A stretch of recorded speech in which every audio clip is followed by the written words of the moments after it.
ಪ್ರೀತಿಯ ವೀಕ್ಷಕರಿಗೆ ಶಂಕರಾನಂದ ಟಿವಿಗೆ ಸ್ವಾಗತ ಸುಸ್ವಾಗತ.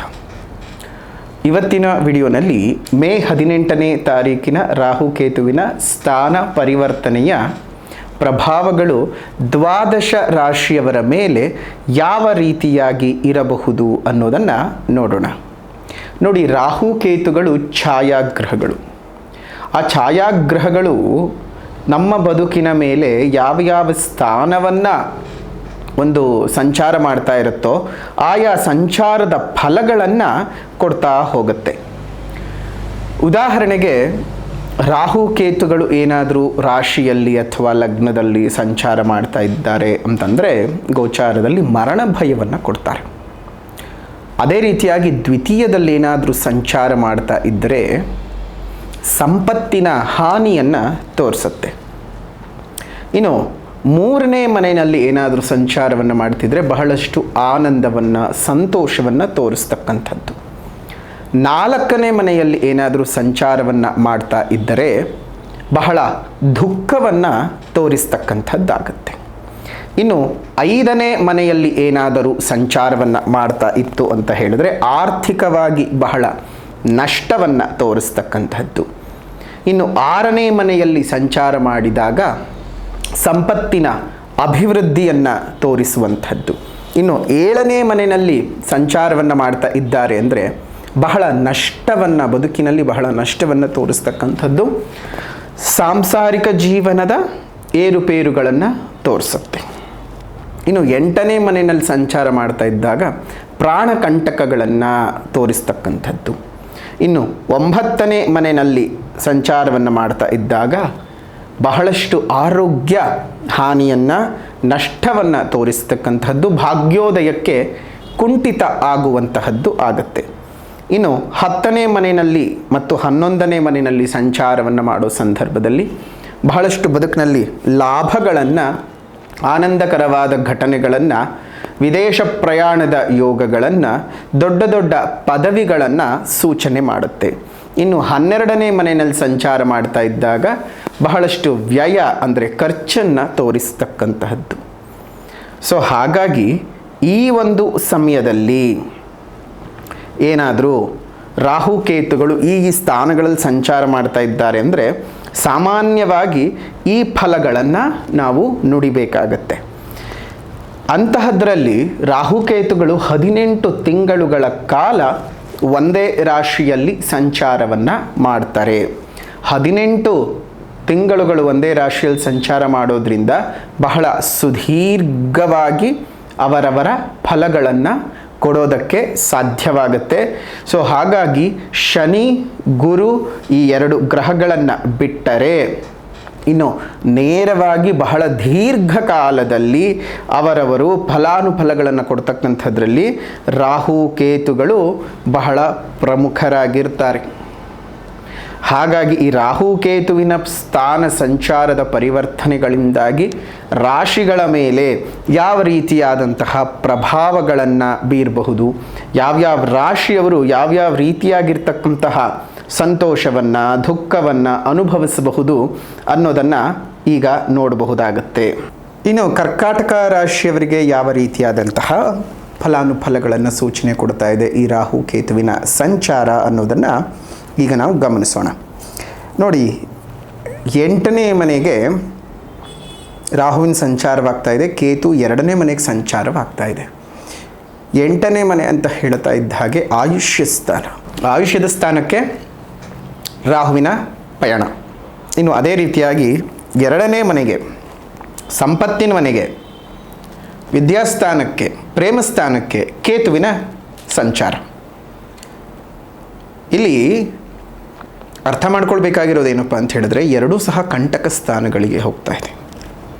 ಎರಡೂ ಸಹ ರಾಹು ಮತ್ತು ಕೇತುಗಳಿಗೆ ಅಶುಭದಾಯಕವಾದಂತಹ ವಾತಾವರಣ.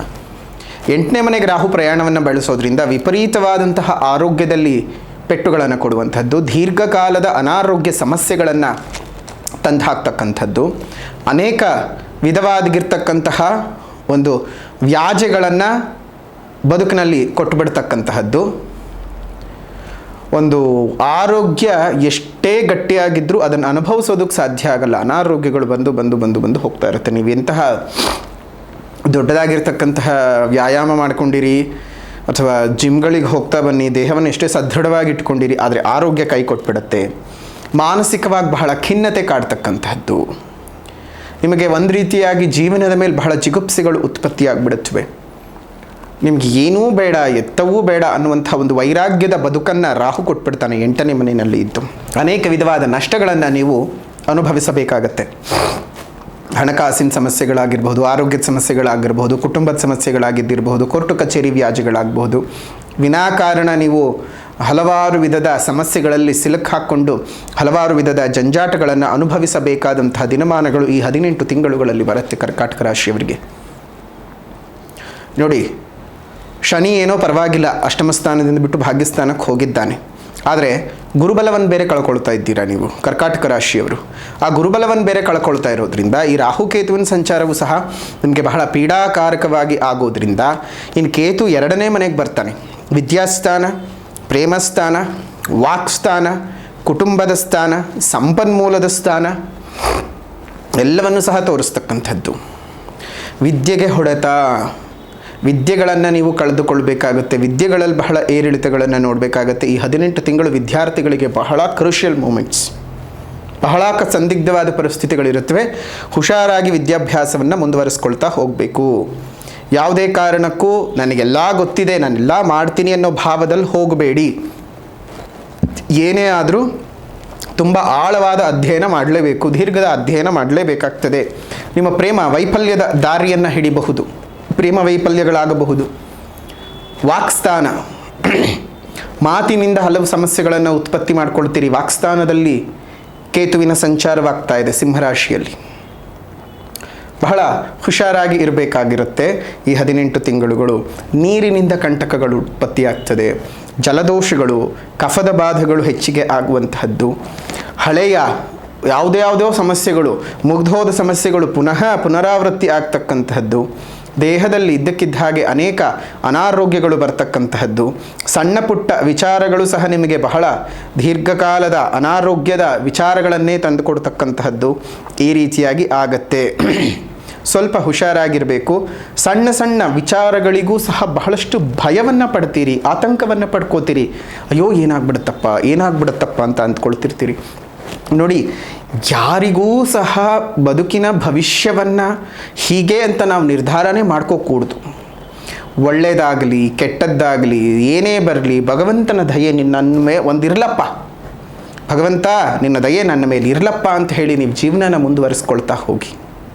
ಅದಕ್ಕೆ ಎಷ್ಟು ನಿಮಗೆ ಧೈರ್ಯವನ್ನು ಕೊಡುತ್ತೆ ಅಂದರೆ, ಅದೇನೋ ಹೇಳ್ತಾರಲ್ಲ, ಸಕಲ ಗ್ರಹ ಬಲ ನೀನೆ ಸರಸಿಜಾಕ್ಷ, ಸಕಲ ಗ್ರಹ ಬಲ ನೀನೆ ಸರಸಿಜಾಕ್ಷ ಅಂತ ಹೇಳಿ ಸಕಲ ಗ್ರಹದ ಬಲವೂ ಅವನೇ ಅಂತ ಹೇಳಿಕೊಂಡು ಜೀವನನ ಮುಂದುವರಿಸ್ಕೊತಾ ಹೋಗಿ. ತಮ್ಮೆಲ್ಲರಿಗೂ ಸಹ ಅನುಕೂಲತೆಗಳು ಉಂಟಾಗಲಿ. ರಾಹು ಕೇತುವಿನ ಒಂದು ಸಂಪೂರ್ಣವಾದಂತಹ ಒಂದು ಕೆಡುಕಿನ ಪ್ರಭಾವಗಳು ಜೊತೆ ಗುರುಬಲವನ್ನು ಬೇರೆ ಕಳ್ಕೊತಾ ಇದ್ದೀರಿ.